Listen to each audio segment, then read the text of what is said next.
Por 23 anos ela limpou a mesma casa. Quando a patroa morreu e deixou parte da herança para ela, os filhos da falecida a expulsaram, humilharam e jogaram na rua. Mas uma mulher misteriosa surgiu. E o que ela fez para proteger Dona Francisca chocou a todos. Uma história de fé, reencontro e justiça que vai arrepiar você do início ao fim. Dona Francisca é uma mulher simples, de mãos calejadas e sorriso tímido. Guardava dentro do peito uma dor tão profunda que nem mesmo Deus parecia capaz de curar. Dona Francisca acordava todos os dias às 5 da manhã, fazia sua oração ajoelhada ao lado da cama estreita e seguia para mais um dia de trabalho naquela mansão enorme no Morumbi, em São Paulo. 23 anos. 23 anos limpando os mesmos pisos de mármore, lavando as mesmas cortinas de linho, preparando o café que Dona Helena tomava sempre na varanda, olhando para o jardim que ela mesma nunca teve coragem de pisar descalça. Francisca veio da Bahia ainda jovem, cheia de sonhos que cabiam numa caixa de papelão e numa fé inabalável. Ela acreditava que em São Paulo tudo seria diferente, que o trabalho honesto traria dignidade, que o esforço traria recompensa. E de certa forma, trouxe. Mas trouxe também uma solidão que pesava nos ombros como um fardo invisível. Ela não falava muito sobre o passado. Quando alguém perguntava, desviava o olhar, sorria sem graça e mudava de assunto. Mas quem olhava fundo nos olhos dela, via. Via a tristeza de quem perdeu algo que nunca mais voltaria. Você conhece alguém assim? A casa onde trabalhava era imensa. 3 andares, 7 quartos, uma piscina que ninguém usava, um jardim que mais parecia cenário de filme. Dona Helena, a patroa, era uma mulher de 81 anos, viúva, rica e solitária. Os filhos mal apareciam. Ligavam de vez em quando, sempre com pressa, sempre com desculpas. Mas Francisca estava ali, todos os dias, em cada resfriado, em cada noite de insônia, em cada momento de silêncio que a velhice traz. Ela não era só empregada. Era companhia. Era presença. Era a única pessoa que Dona Helena via de verdade. As manhãs começavam sempre iguais. Francisca preparava o café, cortava as frutas, arrumava a bandeja e subia para o quarto da patroa. Dona Helena acordava devagar, reclamando das dores nas costas, mas sempre agradecia a Deus por mais um dia de vida. Sempre olhava para Francisca com aquele olhar de quem reconhece o valor de alguém. E isso, para Francisca, era o suficiente. Ela não precisava de muito, nunca precisou. Apenas de respeito, apenas de ser vista. Mas a vida de Francisca não era feita só de trabalho. Nas poucas horas vagas, ela frequentava a igrejinha do bairro. Era lá que encontrava força. Era lá que colocava todos os seus medos, todas as suas angústias, todas as perguntas sem resposta nas mãos de Deus. Ela cantava nos cultos, ajudava a servir a sopa para os moradores de rua e sempre, sempre orava pelas pessoas que ela amava, ou que um dia amou. Porque Francisca carregava um segredo que ninguém sabia, um segredo que a impedia de dormir em paz. Um segredo que ela enterrou tão fundo dentro de si que nem mesmo nas orações ela tinha coragem de falar sobre. Ela teve uma filha, uma menina que nasceu num dia chuvoso, numa maternidade pública, com cheiro de desinfetante e chão frio. Francisca era jovem demais, sozinha demais, assustada demais. Não tinha família por perto, não tinha dinheiro, não tinha estrutura. E quando olhou para aquele rostinho pequeno, sentiu ao mesmo tempo o maior amor do mundo e o maior medo da sua vida. Ela tentou segurar, tentou criar, tentou ser mãe mesmo sem saber como. Mas a vida foi cruel, a pobreza foi cruel. E um dia, sem escolha, sem saída, Francisca teve que entregar a filha para a adoção. Foi a decisão mais dolorosa que ela já tomou. E foi a decisão que a destruiu por dentro. Desde então, Francisca viveu com esse buraco no peito. Trabalhou, rezou, sobreviveu. Mas nunca se perdoou. Nunca parou de pensar naquela menina. Onde estaria? Como estaria? Seria feliz? Teria uma família? Ou estaria sozinha, como ela? Essas perguntas a atormentavam todas as noites. E todas as noites, antes de dormir, ela pedia a Deus que cuidasse da filha que ela não conseguiu cuidar. Dona Helena sabia de algumas coisas, não de tudo, mas sabia que Francisca carregava uma dor antiga e talvez por isso tratava ela de forma diferente. Não como empregada, mas como alguém que merecia carinho, merecia atenção, merecia ser lembrada. As duas tomavam café juntas às vezes, conversavam sobre a vida, sobre o tempo, sobre as pequenas coisas que fazem o dia valer a pena. Dona Helena ria das histórias que Francisca contava sobre a Bahia, sobre o cheiro da chuva na terra vermelha, sobre o gosto da cocada que a avó fazia, sobre o som das cigarras nas tardes quentes. E Francisca ouvia as histórias de Dona Helena também, sobre o marido que morreu cedo demais, sobre os filhos que cresceram e se afastaram, sobre a solidão de ser rica e não ter ninguém para dividir a vida. As duas se entendiam, não precisavam de palavras, apenas de presença. E isso era raro, muito raro. Os dias passavam devagar naquela casa, mas Francisca não se importava. Ela encontrou ali uma rotina, uma segurança, um lugar para existir. Não era perfeito, mas era o que ela tinha. E ela era grata. Grata por ter um teto, um salário, uma patroa que a respeitava. Grata por poder enviar um dinheirinho para a irmã que ficou na Bahia. Grata por ter a igreja, a fé, a esperança de que um dia, quem sabe, Deus colocaria sua filha no caminho dela novamente. Mas a vida tem um jeito estranho de mudar tudo de uma hora para outra. E Francisca estava prestes a descobrir isso da pior forma possível. Dona Helena começou a definhar no inverno. Francisca percebeu antes de qualquer um. Percebeu pelo jeito que a patroa arrastava os pés, pelo cansaço no olhar, pela falta de apetite que nem mesmo o bolo de fubá que ela adorava conseguia despertar. Francisca insistia para que ela fosse ao médico, mas Dona Helena sempre dava uma desculpa. Dizia que era só a idade, que era normal, que logo passaria. Mas não passou. Uma manhã, Francisca subiu com a bandeja do café e encontrou Dona Helena ainda deitada, pálida, com a respiração fraca. O susto foi imediato. Ela largou tudo, correu para pegar o telefone e ligou para o filho mais velho da patroa, o Marcelo. Ele atendeu com aquela voz de quem estava ocupado demais para se importar. Francisca explicou a situação, pediu que ele viesse, que era urgente. Marcelo suspirou do outro lado da linha, disse que estava em uma reunião importante, mas que mandaria alguém verificar. Alguém. Não ele. Alguém. Francisca não esperou. Chamou uma ambulância. Acompanhou Dona Helena até o hospital, segurou a mão dela o tempo todo, rezou baixinho enquanto os médicos faziam os exames. Ficou ali, na sala de espera, até a madrugada. Sozinha. Nenhum dos filhos apareceu. Nenhum. Quando Marcelo finalmente chegou, já era tarde da manhã seguinte. Ele entrou apressado, de terno caro, cheirando a perfume importado, e foi direto falar com os médicos. Nem olhou para Francisca. Ela estava sentada num canto, com os olhos vermelhos de cansaço e preocupação.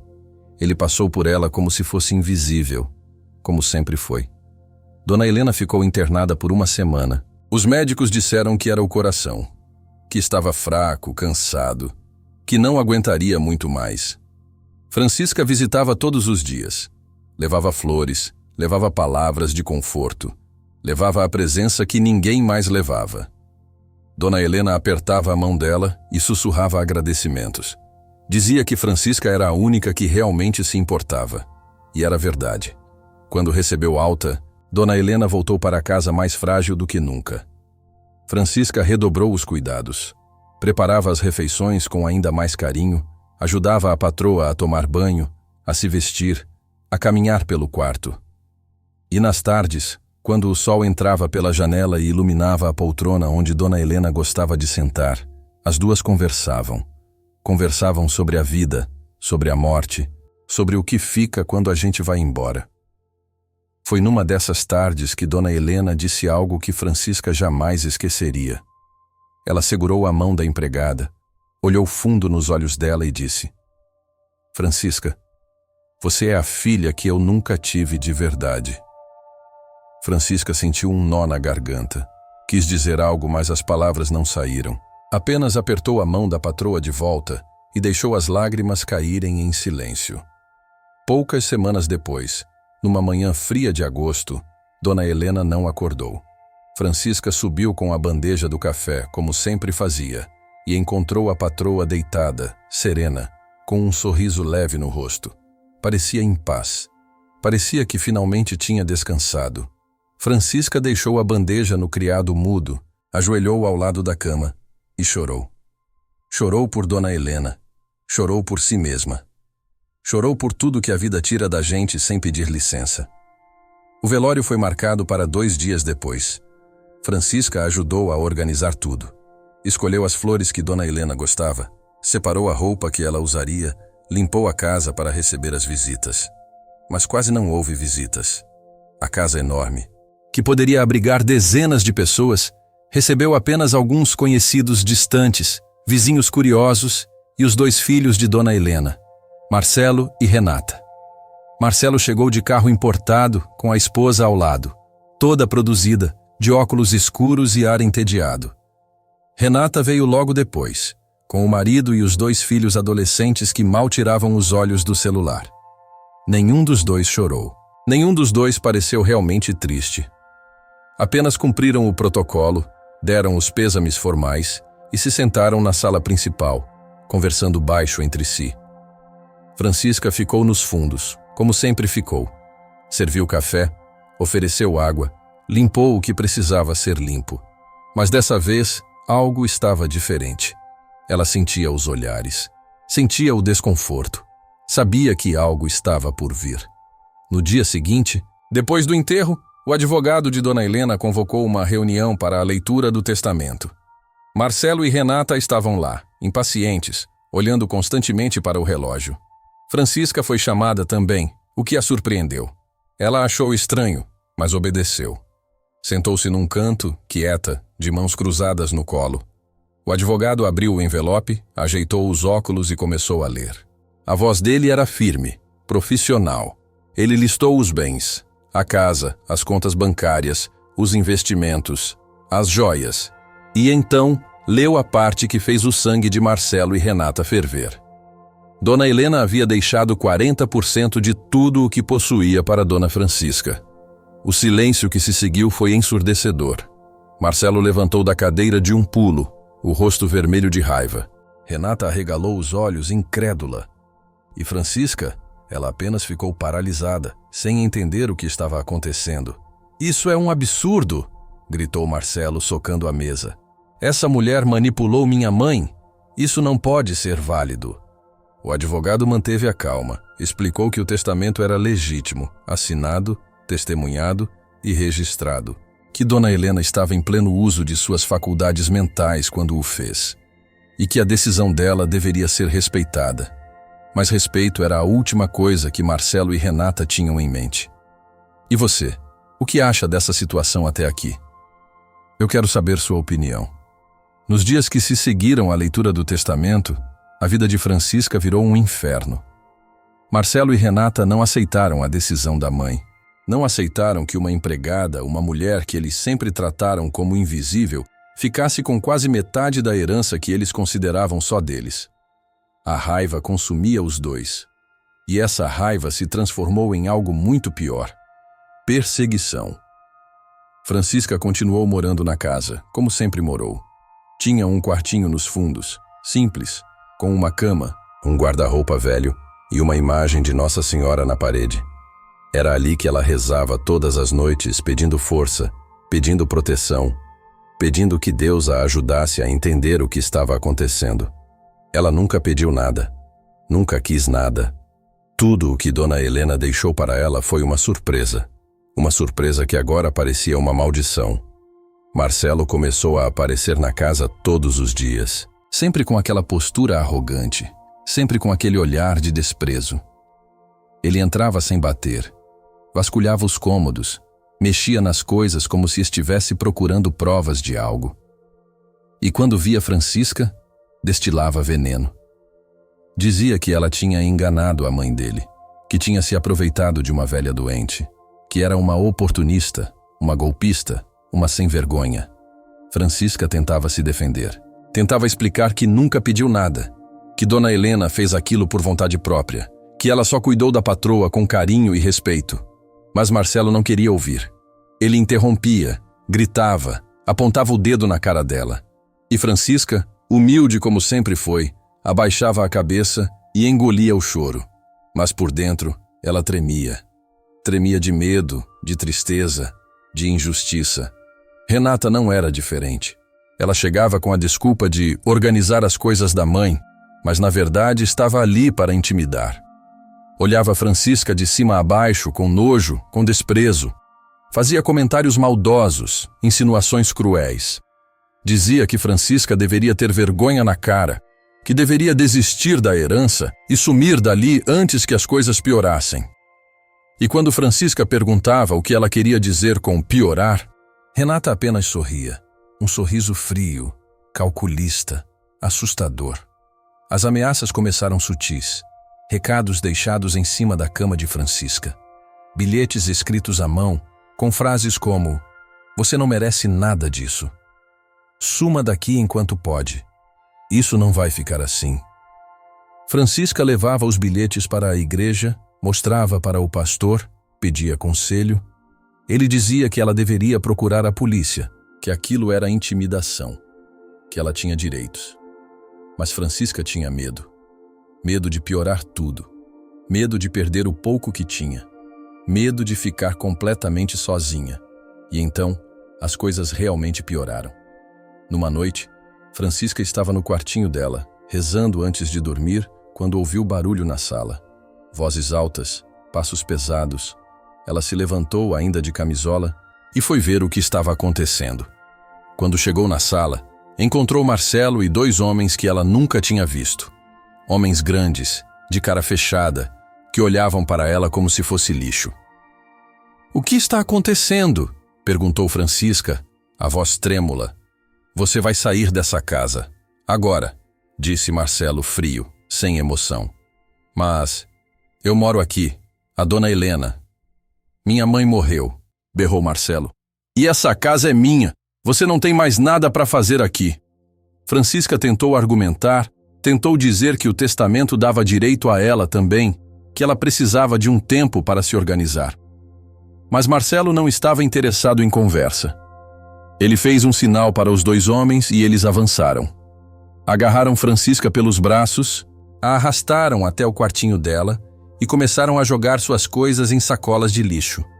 Roupas, sapatos, a Bíblia velha, a imagem de Nossa Senhora.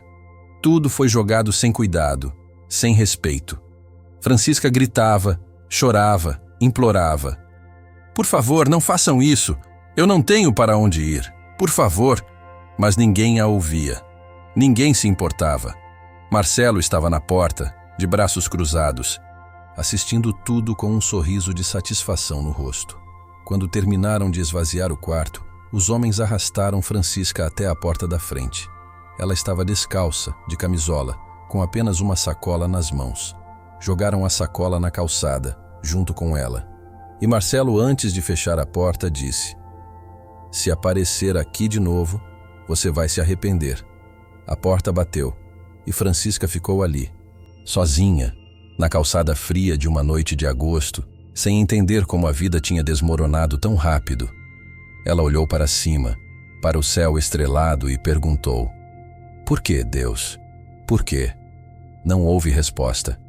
Apenas o silêncio da noite e o vento gelado que cortava a pele. Francisca caminhou sem rumo, não sabia para onde ir.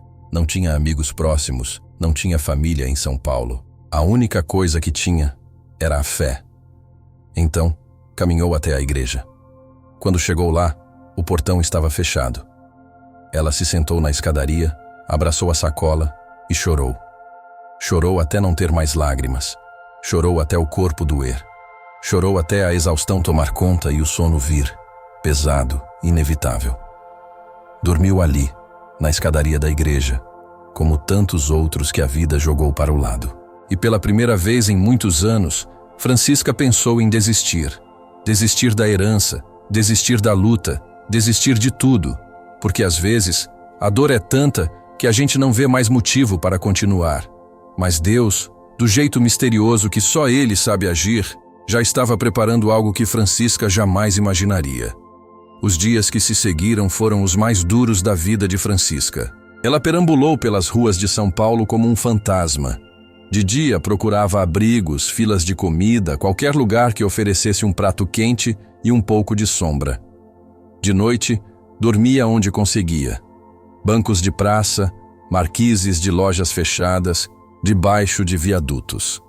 A cidade que um dia pareceu cheia de promessas agora era um labirinto frio e indiferente. Francisca tentou procurar ajuda. Foi até a Defensoria Pública, explicou a situação. Mostrou os bilhetes de ameaça que ainda guardava na sacola. O defensor que a atendeu foi gentil, mas realista. Disse que o processo seria longo, que precisava de provas mais concretas, que Marcelo e Renata tinham recursos e advogados poderosos. Disse que ela precisaria de paciência. Mas paciência era algo que Francisca não tinha mais. Não quando a fome apertava, quando o frio doía, quando a solidão sufocava. Ela voltou para a igreja algumas vezes. O pastor a recebeu com carinho, ofereceu orações, palavras de conforto. Mas palavras não enchiam o estômago, não aqueciam o corpo, não apagavam o medo que crescia a cada dia. Francisca começou a definhar. Perdeu peso, a pele ficou pálida, os olhos fundos. Ela mal se reconhecia no reflexo das vitrines das lojas. Parecia uma sombra do que foi um dia. E então, numa tarde cinzenta de setembro, quando Francisca estava sentada num banco da praça, olhando para o nada, algo aconteceu. Uma mulher se aproximou. Uma mulher diferente de todas que Francisca já tinha visto. Ela era alta, forte, com ombros largos e uma postura que exalava autoridade. Usava uma jaqueta preta, calça jeans e botas pesadas. O cabelo estava preso num rabo de cavalo apertado, e os olhos, escuros e intensos, pareciam capazes de enxergar através das pessoas. A mulher parou na frente de Francisca, estudou ela por alguns segundos e então perguntou: "Você está bem?" Francisca levantou o olhar surpresa. Ninguém fazia essa pergunta. Ninguém se importava. Ela balançou a cabeça, tentou sorrir, mas o sorriso não veio. Estou sobrevivendo", disse, a voz fraca. A mulher se sentou ao lado dela, sem pedir licença, sem rodeios. "Você está com fome?" Francisca hesitou, mas o estômago respondeu por ela, roncando alto. A mulher sorriu de leve, levantou e fez um sinal para Francisca segui-la. "Vem, vou te dar comida."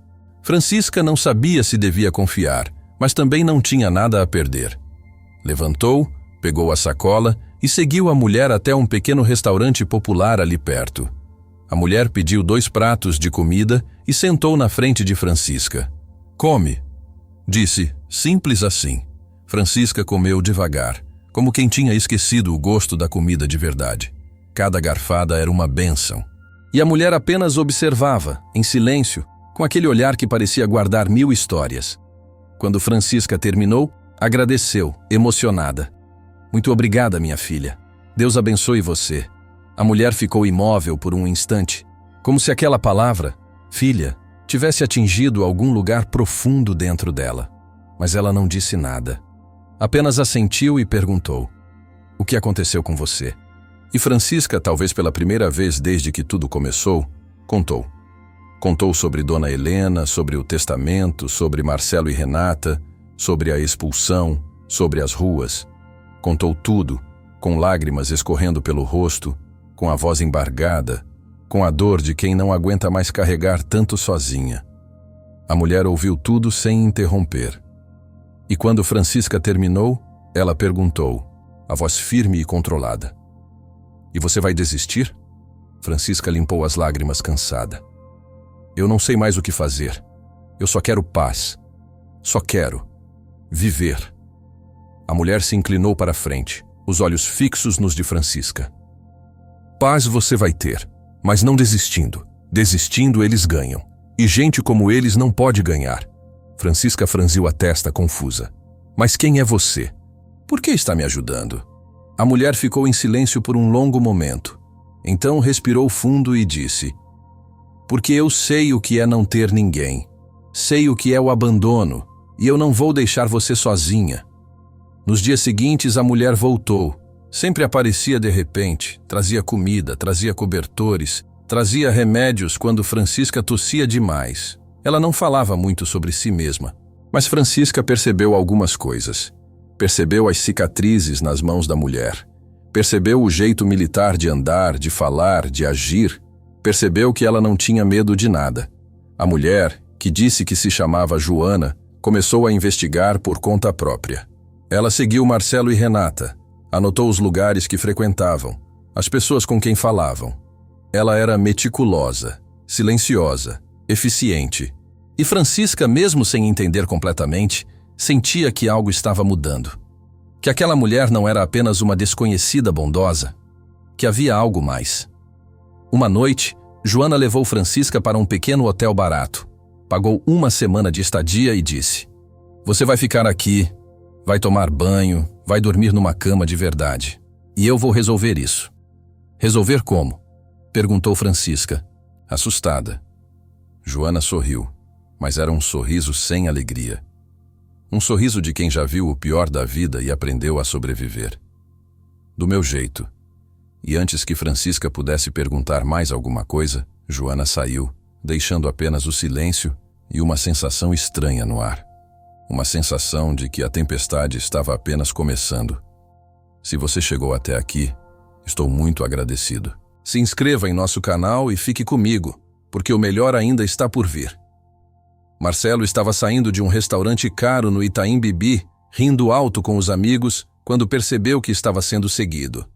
Ele olhou para trás, mas não viu ninguém suspeito. Apenas o movimento normal da noite de São Paulo. Balançou a cabeça, achou que era paranoia e entrou no carro. Ligou o motor, ajustou o espelho retrovisor e foi quando viu uma mulher, parada do outro lado da rua, olhando diretamente para ele. Marcelo sentiu um arrepio. Havia algo perturbador naquele olhar. Ele acelerou, saiu dali rapidamente. Mas nos dias seguintes, começou a notar coisas estranhas. Alguém mexeu no carro dele enquanto estava estacionado. Nada foi roubado, mas o banco do motorista estava numa posição diferente. Ele recebeu ligações silenciosas no celular, sempre no meio da noite. E quando chegava em casa, tinha a sensação de que alguém tinha estado ali, mesmo que nada estivesse fora do lugar. Renata também começou a sentir o mesmo. Ela estava no supermercado quando percebeu uma mulher alta, de jaqueta preta, observando ela de longe. Renata se virou, irritada, pronta para confrontar, mas quando olhou novamente, a mulher tinha sumido. No dia seguinte, ela encontrou um bilhete embaixo do limpador de para-brisa do carro. A mensagem era curta e direta. Você gosta de ameaçar quem não pode se defender? Renata ficou branca. Mostrou o bilhete para Marcelo, que também tinha recebido um, com uma mensagem diferente.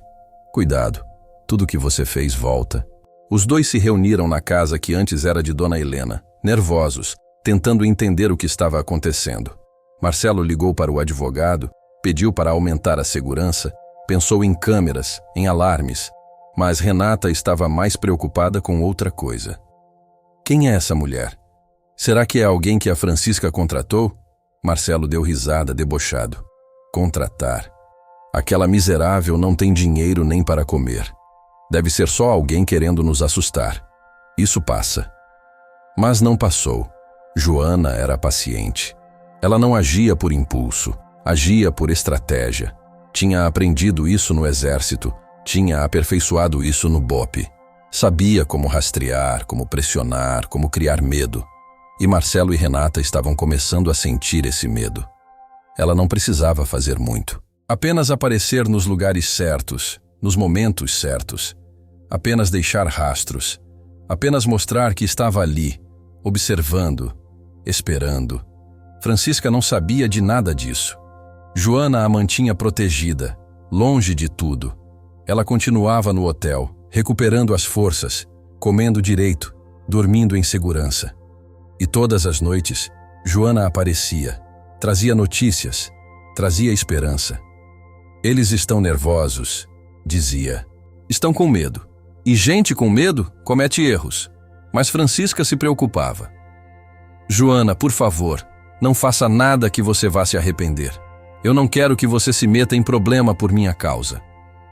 Joana olhou para ela e, pela primeira vez, Francisca viu algo diferente naqueles olhos duros. Viu ternura, viu dor. Você não entende, Francisca.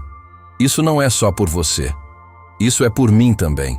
Francisca não compreendeu o que aquilo significava, mas sentiu que Joana carregava uma dor parecida com a dela. Uma dor de perda, de abandono, de injustiça. E isso criou entre as duas uma conexão silenciosa, profunda, inexplicável. Enquanto isso, Marcelo decidiu que era hora de agir. Ele descobriu onde Francisca estava hospedada. Não foi difícil. Pagou alguém para rastrear ela, e quando soube do endereço foi até lá, acompanhado de um dos homens que tinha usado para expulsá-la da casa. Ele estava furioso. Furioso com as ameaças, furioso com o medo, furioso com a possibilidade de perder a herança. Eles chegaram ao hotel numa tarde quente. Marcelo subiu as escadas, bateu na porta do quarto de Francisca com força. "Abre essa porta, eu sei que você está aí." Francisca, assustada, abriu a porta devagar. Mal teve tempo de falar alguma coisa. Marcelo entrou empurrando, o rosto vermelho de raiva. "Quem é essa mulher que está te ajudando, hein? Quem você contratou para me ameaçar?" "Eu não contratei ninguém", disse Francisca, a voz trêmula. "Eu não sei do que você está falando." "Mentirosa." Marcelo avançou, agarrou o braço de Francisca com força, apertou até doer. "Você vai desistir dessa herança agora, ou eu juro que..." Ele não terminou a frase. A porta do quarto se abriu de novo e Joana entrou. Ela não estava apressada, não estava nervosa, estava calma, controlada, perigosa. "Tira a mão dela", disse, a voz baixa, gelada. Marcelo olhou para ela, tentou parecer confiante. "E quem você pensa que é?" Joana deu 2 passos para a frente. E foi o suficiente para Marcelo recuar. Ela era intimidadora sem precisar gritar, sem precisar ameaçar. Apenas a presença dela já era uma ameaça. "Eu sou alguém que você não quer como inimiga. E se você encostar um dedo nela de novo, você vai descobrir o quanto." Marcelo tentou reagir, tentou avançar, e foi o maior erro da vida dele. Joana se moveu rápido demais, pegou o braço dele, torceu com precisão cirúrgica e, num movimento seco, quebrou o dedo indicador. O grito de Marcelo ecoou pelo quarto. Ele caiu de joelhos, segurando a mão, o rosto contorcido de dor. O homem que estava com ele tentou intervir, mas Joana foi mais rápida. Um soco certeiro no nariz e ele caiu para trás, sangrando, atordoado.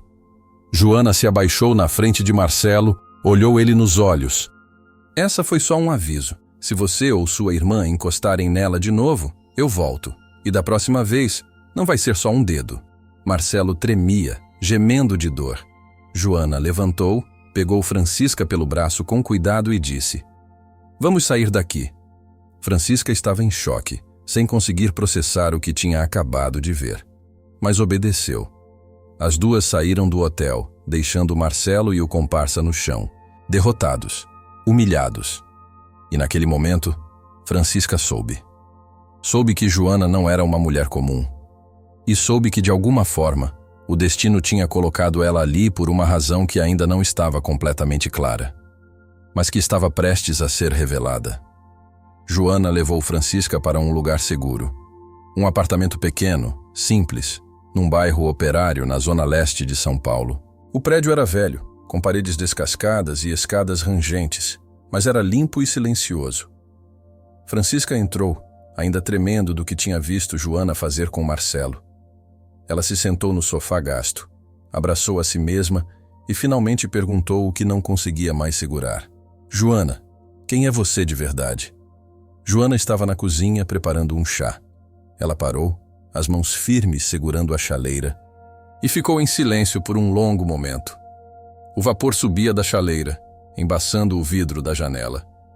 Lá fora, a noite de São Paulo seguia barulhenta, indiferente ao momento que estava acontecendo dentro daquele apartamento pequeno. Então, Joana desligou o fogo, serviu 2 xícaras e voltou para a sala.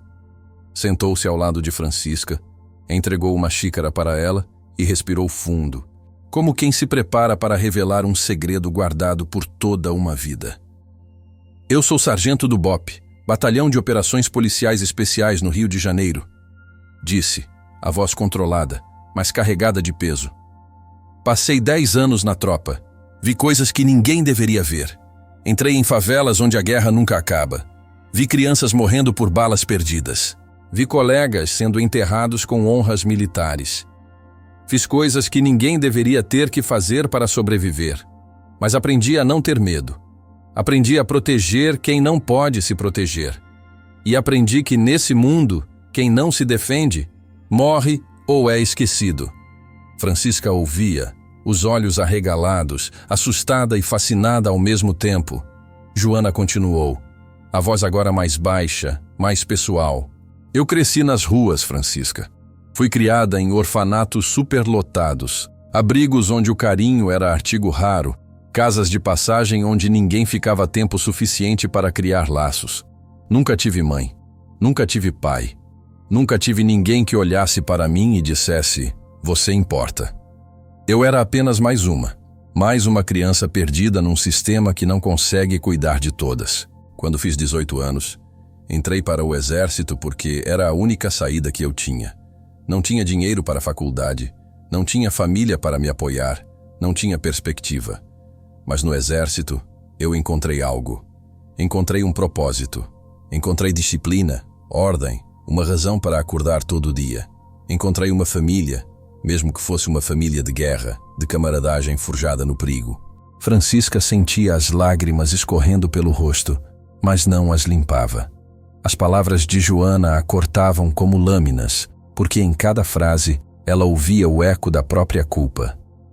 A filha que ela teve que abandonar tinha crescido sozinha, sem amor, sem colo, sem a presença de uma mãe. E aquilo doía mais do que qualquer humilhação que Marcelo e Renata pudessem ter causado. Joana percebeu o sofrimento da mãe, e pela primeira vez sua voz vacilou. Eu sempre quis saber quem era minha mãe, disse Joana, a voz falhando pela primeira vez desde que Francisca a conheceu. Sempre quis entender por que ela me deixou, por que me abandonou. Passei anos procurando, vasculhando arquivos empoeirados em fóruns, conversando com assistentes sociais que mal se lembravam dos casos antigos, seguindo qualquer pista que aparecia, por menor que fosse. Eu precisava saber. Precisava entender de onde eu vim, quem eu era além de uma órfã sem passado.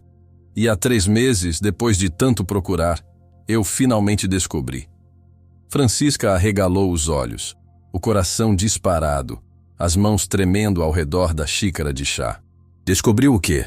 Joana olhou diretamente para ela, e os olhos duros, treinados para não demonstrar fraqueza, estavam agora brilhando de emoção contida, de uma dor antiga finalmente vindo à tona.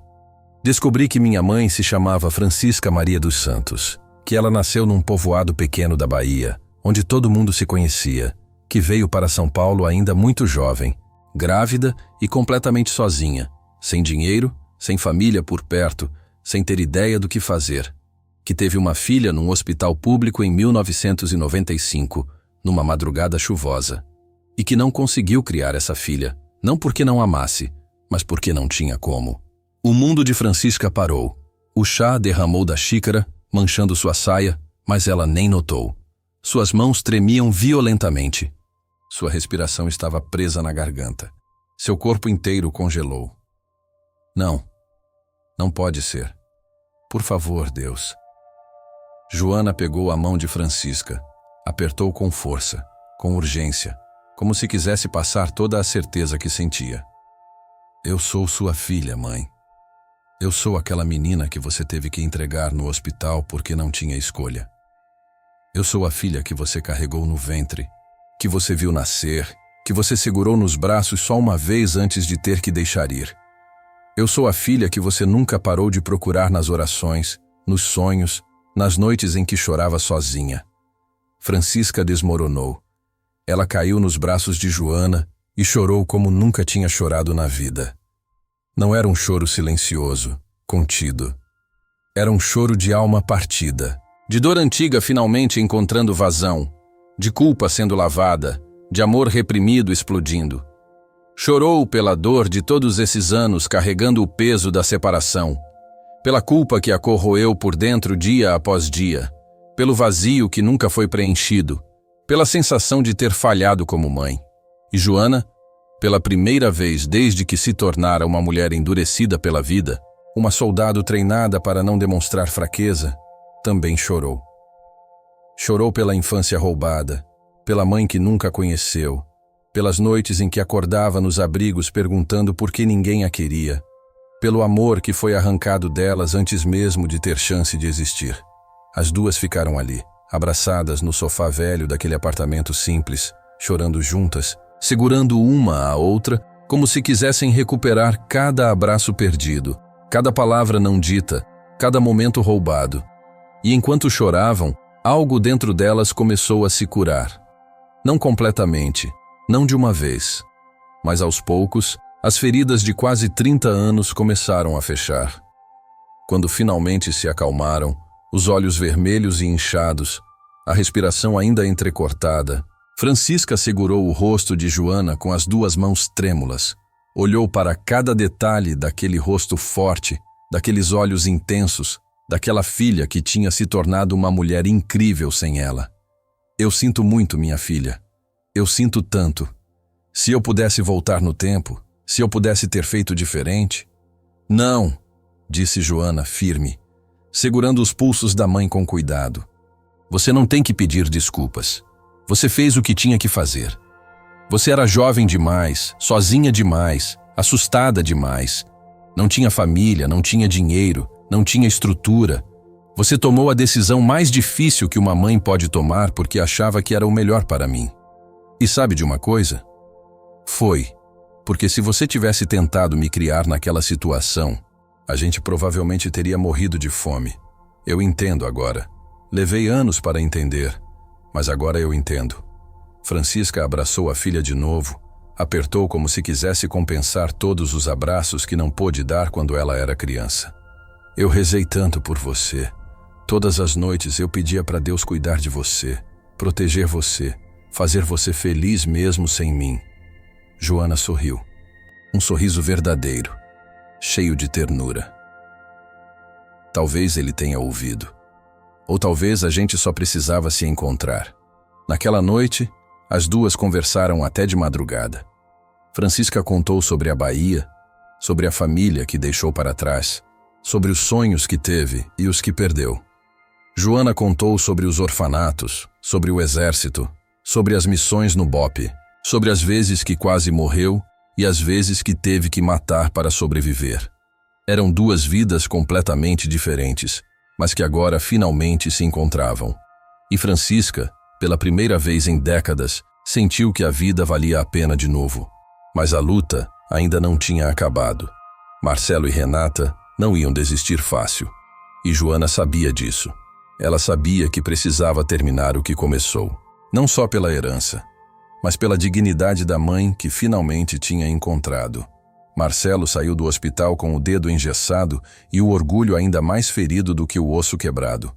A dor física era suportável, mas a humilhação queimava mais do que qualquer ferimento. Ele estava furioso, consumido por uma raiva que fervia por dentro, sedento por vingança. Renata o esperava na porta do hospital, os braços cruzados, a bolsa cara pendurada no ombro, a expressão tensa e preocupada. "E agora?", perguntou ela, impaciente, olhando ao redor como se esperasse que Joana surgisse das sombras a qualquer momento. "Agora a gente acaba com isso de uma vez por todas", respondeu Marcelo, a voz cheia de raiva mal contida. "Vou contratar gente de verdade, gente que sabe lidar com situações assim. Gente que não vai ter medo dessa mulher, seja lá quem ela for." Renata hesitou, mordendo o lábio inferior com nervosismo. "Marcelo, você viu o que ela fez com você.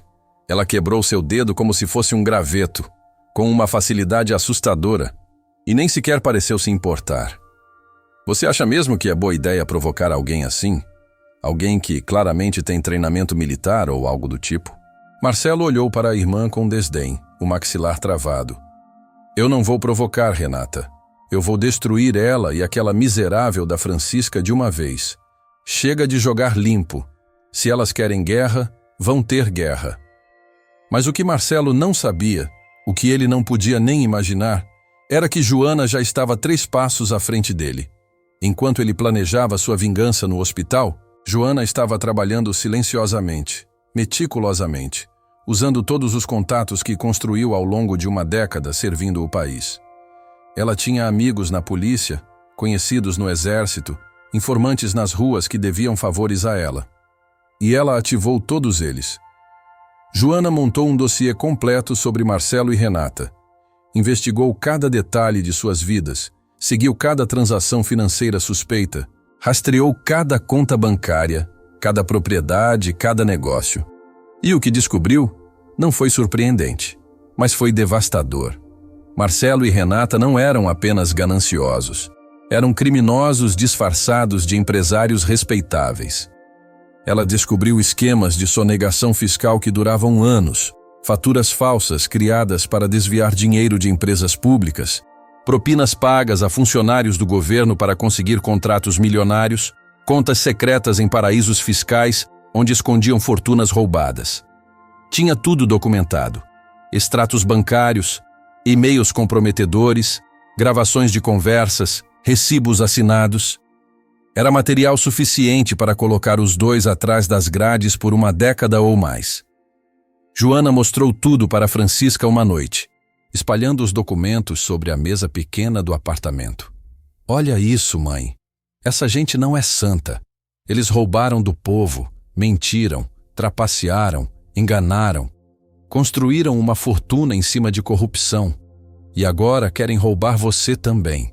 A única pessoa que realmente merecia alguma coisa da herança. Francisca olhou os documentos, chocada, passando os dedos tremendo sobre os papéis impressos. Dona Helena sabia disso? Ela fazia ideia do tipo de gente que os filhos dela tinham se tornado?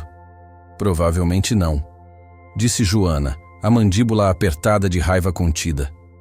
Ela era uma mulher boa, honesta, que teve a infelicidade de ter filhos podres. Filhos que a abandonaram, que só apareciam quando precisavam de dinheiro e que agora querem tudo sem ter feito nada para merecer. Francisca balançou a cabeça, triste, sentindo pena de Dona Helena mesmo depois de morta. E o que vamos fazer com isso? Vamos entregar para a polícia? Joana sorriu, mas era um sorriso perigoso, calculado, do tipo que mostrava que ela tinha um plano bem definido. Vamos usar como arma. Eles querem guerra? Então vamos dar guerra, mas do nosso jeito, no momento certo. Nos dias que se seguiram, Joana começou a apertar o cerco de forma metódica e implacável. Ela enviou cópias anônimas dos documentos comprometedores para a Receita Federal, para o Ministério Público Federal, para delegacias especializadas em crimes financeiros. Mas não parou por aí. Enviou também para jornalistas investigativos que ela conhecia do Rio, repórteres que tinham uma reputação de não soltar o osso quando farejavam corrupção. Aos poucos, como uma rede se fechando, a vida perfeita que Marcelo e Renata tinham construído com dinheiro sujo, mentiras e aparências, começou a desmoronar. Auditorias fiscais foram abertas sem aviso prévio.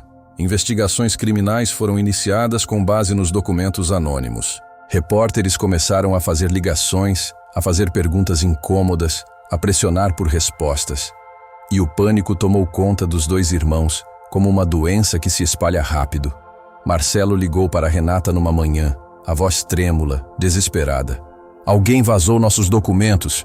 A Receita Federal apareceu no escritório hoje de manhã. Eles estão auditando tudo, Renata. Tudo! Vão me destruir. Vão descobrir as contas no exterior, os contratos fraudulentos, tudo. Calma, Marcelo, calma, disse Renata. Mas a voz dela também estava trêmula, embargada pelo medo. A gente precisa pensar com clareza, precisa contratar os melhores advogados, precisa agir rápido antes que isso vire uma bola de neve. É aquela mulher, berrou Marcelo, socando a mesa do escritório com tanta força que os funcionários do lado de fora se assustaram. Tenho certeza absoluta. Ela está nos perseguindo. Ela está destruindo nossa vida de propósito. E ele estava completamente certo. Joana não parava. Ela estava em todos os lugares e em lugar nenhum ao mesmo tempo. Aparecia nos restaurantes onde eles jantavam, sempre de longe, sempre visível o suficiente para que eles soubessem que estavam sendo vigiados. Ficava parada do outro lado da rua quando eles saíam de casa pela manhã. Seguia o carro deles no trânsito, mantendo sempre uma distância segura, mas deixando claro que estava ali. E deixava recados perturbadores. Foi o último recado que fez Renata finalmente entender. Ela mostrou para Marcelo, as mãos tremendo. Marcelo, essa mulher, ela disse, minha mãe. Você acha que... Marcelo ficou pálido. A Francisca tem uma filha? Renata engoliu seco. Se tem, e se essa filha é essa mulher? A gente está ferrado. E estavam mesmo, porque Joana não era apenas uma mulher treinada para o combate. Ela era uma mulher que finalmente tinha algo pelo que lutar, e isso a tornava imparável. Enquanto isso, Francisca tentava processar tudo o que estava acontecendo. Ela tinha a filha de volta. Tinha alguém que a amava, que a protegia, que lutava por ela. Mas ao mesmo tempo, sentia medo. Medo de que Joana se machucasse. Medo de que tudo isso acabasse mal. E então, numa noite, ela conversou com a filha. Joana, eu não quero que você se arrisque por minha causa. Joana parou de organizar os papéis que estava estudando e olhou para a mãe. Mãe, eu passei a vida inteira me arriscando por estranhos, por missões que nem sempre faziam sentido, por um país que nunca me deu nada. Agora, pela primeira vez, eu estou lutando por alguém que realmente importa, por você, e eu não vou parar. Francisca abraçou a filha, as lágrimas escorrendo de novo. Eu te amo tanto, minha filha. Eu sempre te amei, mesmo sem saber onde você estava. Eu sei, mãe, eu sempre soube, disse Joana, emocionada. E agora a gente está junto, e ninguém vai separar a gente de novo. Foi nesse momento que Francisca entendeu. Entendeu que Deus não tinha abandonado ela, que cada oração tinha sido ouvida, que cada lágrima tinha um propósito, e que a filha que ela perdeu tinha voltado mais forte, mais corajosa, mais determinada do que ela jamais imaginou. E juntas, elas iam vencer. Marcelo estava no limite do colapso nervoso. As investigações estavam avançando como um trem desgovernado. Os advogados estavam cobrando fortunas que nem mesmo sua conta bancária inflada conseguia sustentar por muito tempo. E a pressão psicológica de ser perseguido constantemente por Joana estava destruindo ele por dentro, corroendo sua sanidade. Ele mal dormia. Acordava no meio da noite com pesadelos de ser preso, de perder tudo. Mal comia, tinha perdido peso, a pele estava pálida e os olhos fundos tinham olheiras profundas. Vivia olhando para trás, esperando que ela aparecesse a qualquer momento, que fizesse algo pior do que já tinha feito. Renata não estava melhor. Ela tinha crises de ansiedade que a deixavam sem ar, tomava remédios controlados para dormir que mal faziam efeito, e vivia trancada em casa com as cortinas fechadas, com medo de sair, com medo de ser vista, com medo de tudo. Foi quando Marcelo, num momento de desespero absoluto, teve uma ideia que parecia ser a única saída. Ele decidiu confrontar Francisca diretamente, cara a cara. Talvez, se conseguisse convencê-la a desistir da herança, se apelasse para a bondade dela que todo mundo sempre comentava, tudo isso acabaria. Talvez a filha dela parasse com a perseguição. Talvez ele conseguisse sua vida de volta, ou pelo menos os pedaços que restavam dela. Ele contratou um investigador particular, pagou uma fortuna para rastrear Francisca, e quando soube do endereço do apartamento onde ela estava morando, sentiu uma mistura de alívio e medo. Era sua última chance. E numa tarde de céu nublado, ele foi até lá. Sozinho dessa vez. Sem homens de segurança, sem armas, sem planos elaborados. Apenas desespero puro. Quando bateu na porta, quem abriu foi Joana. Ela o olhou de cima a baixo com desprezo absoluto. Os olhos frios como gelo, mas não o impediu de entrar. Ela está na sala, disse, a voz baixa e controlada, mas carregada de ameaça implícita. Marcelo entrou, as pernas tremendo levemente, e viu Francisca sentada no sofá simples, lendo a Bíblia velha que sempre carregava consigo. A cena era de uma paz que contrastava brutalmente com o caos que ele vivia. Ela levantou o olhar, surpresa ao vê-lo ali, mas não demonstrou medo. Apenas um cansaço profundo, do tipo que vem de quem já sofreu demais e não tem mais energia para reagir. Dona Francisca, começou Marcelo, a voz embargada, tremendo. Eu preciso falar com a senhora. Por favor. Francisca fechou a Bíblia devagar, colocou no colo com cuidado e disse com calma. Pode falar, Marcelo. Marcelo respirou fundo, tentando organizar os pensamentos, tentando encontrar as palavras certas. As mãos dele tremiam visivelmente. Eu sei que fiz coisas terríveis. Sei que tratei a senhora como se não fosse nada, como se fosse menos que nada. Eu a expulsei de casa. Joguei a senhora na rua como se fosse lixo. Eu fui cruel, desumano, e agora estou pagando por isso. As investigações, os processos, tudo está desmoronando, minha vida está acabando, e eu estou desesperado. Eu imploro, por favor, por tudo que é sagrado, desista da herança. Eu te pago o que for preciso, faça o que você quiser, mas por favor, faça sua filha parar. Faça tudo isso parar. Francisca o olhou por um longo tempo. Viu o homem que a humilhou, que a jogou na rua, que a tratou como lixo. Mas também viu um homem quebrado, desesperado, perdido. E algo dentro dela, aquela bondade que nunca morreu, sentiu pena. Marcelo, eu nunca quis essa briga, disse Francisca, a voz calma. Eu nunca pedi nada. Sua mãe é que decidiu me deixar parte da herança. E ela fez isso porque eu cuidei dela quando vocês não cuidaram, quando vocês a abandonaram. Marcelo abaixou a cabeça envergonhado. Mas eu também não quero mais sofrer, continuou Francisca. Eu não quero mais medo, não quero mais guerra, eu só quero paz. E se desistir da herança me der paz, então talvez eu desista. Joana, que estava encostada na parede, ouvindo tudo, deu um passo à frente. Mãe, não. Francisca olhou para a filha. Joana, eu estou cansada. Eu só quero viver em paz com você. Só isso. Joana apertou os punhos, lutando contra a raiva. Mas ela olhou nos olhos da mãe e viu o quanto aquilo tudo estava desgastando ela. E então, respirou fundo e disse: Tudo bem, mãe. Se é isso que você quer, eu aceito. Mas... Ela olhou para Marcelo, os olhos cheios de ameaça, com uma condição. Marcelo levantou o olhar, esperançoso. Qual? Vocês vão entregar 50% da herança para minha mãe. Não 40, 50. E vão fazer isso de forma limpa, documentada, sem enrolação. E se tentarem enganar a gente de novo, eu juro por tudo que eu acredito, eu volto.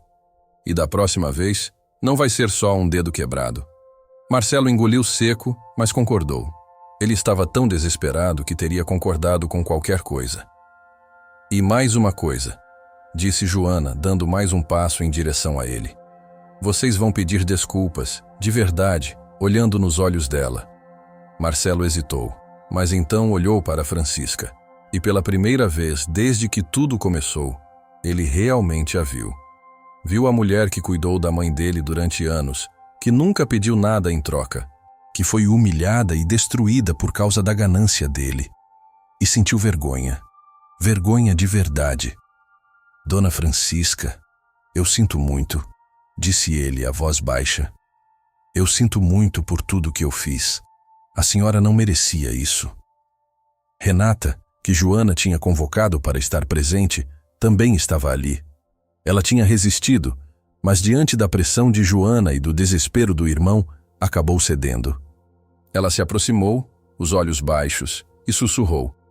Eu também peço desculpas. Francisca olhou para os dois, viu o arrependimento, viu a derrota. E então, com a voz firme mais gentil, disse: Eu perdoo vocês, não por vocês, mas por mim, porque eu não quero carregar ódio no coração. As semanas seguintes foram de mudança. Marcelo e Renata cumpriram o acordo. Transferiram 50% da herança para Francisca, assinaram todos os documentos pagaram os advogados. E então, sumiram. Não quiseram mais contato, não quiseram mais guerra. Apenas pegaram o que restou e tentaram reconstruir suas vidas longe de tudo aquilo. Francisca, pela primeira vez em décadas, tinha dinheiro. Não era uma fortuna absurda, mas era o suficiente para viver com dignidade, para nunca mais passar fome, para nunca mais depender de ninguém. Mas mais importante do que o dinheiro, ela tinha a filha de volta. E isso, para ela, valia mais do que qualquer herança. Joana pediu licença do BOPE. Disse que precisava de um tempo para cuidar da mãe, para reconstruir a relação que tinha perdido. E seus superiores, conhecendo a história dela, entenderam e aprovaram. As duas alugaram uma casa pequena, num bairro tranquilo em São Paulo. Nada luxuoso, mas aconchegante. Com um jardim onde Francisca plantou flores e temperos, uma cozinha onde ela finalmente podia cozinhar para a filha, e uma sala onde as duas passavam horas conversando, rindo, recuperando o tempo perdido. Francisca voltou para a igreja, e dessa vez levou a filha junto. Joana, que nunca tinha sido religiosa, que tinha visto a crueldade do mundo e tinha dificuldade de acreditar em Deus, começou a entender a fé da mãe. Não porque virou crente de um dia para o outro, mas porque viu como aquela fé sustentou Francisca nos momentos mais difíceis, e isso merecia respeito. Numa dessas idas à igreja, o pastor chamou Francisca para uma conversa. Ele tinha ouvido a história dela, sabia do que tinha passado, e tinha uma proposta. Dona Francisca, a senhora já pensou em usar parte dessa herança para ajudar outras mulheres? Francisca franziu a testa, curiosa. Como assim, pastor? Mulheres que estão passando pelo que a senhora passou. Mulheres na rua, mulheres humilhadas, mulheres invisíveis. A gente poderia montar um projeto, um abrigo, algo que desse dignidade para elas. Francisca sentiu o coração acelerar. Era como se aquela ideia fizesse todo sentido, como se fosse exatamente o que ela deveria fazer. Ela olhou para Joana, que estava ao lado dela, e a filha sorriu, concordando. Eu acho uma ótima ideia, mãe. Vamos fazer isso. E assim nasceu o projeto Mãos que Acolhem. Um pequeno abrigo que oferecia comida, roupa, banho e dignidade para mulheres em situação de rua. Francisca e Joana trabalhavam juntas, lado a lado.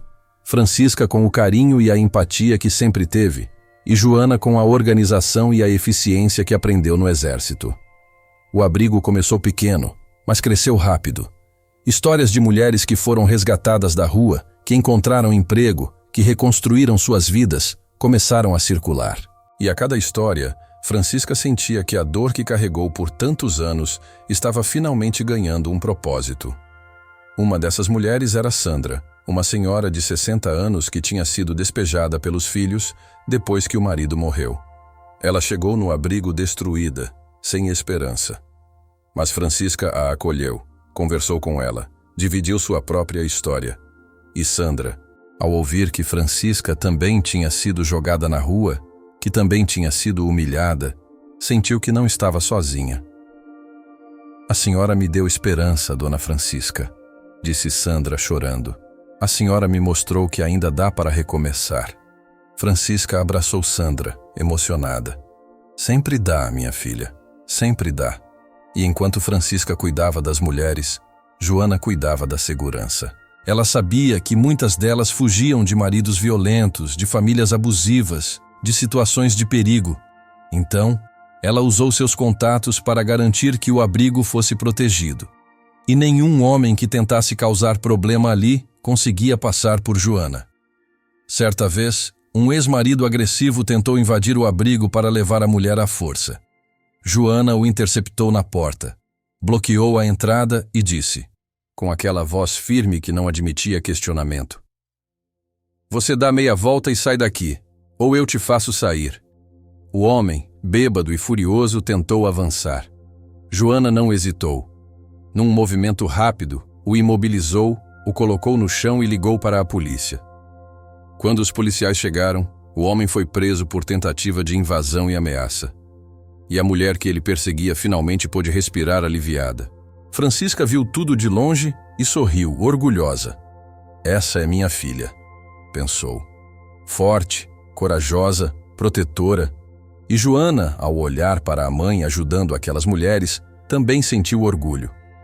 Orgulho de ter uma mãe que, mesmo depois de tudo que passou, escolheu o amor em vez do ódio.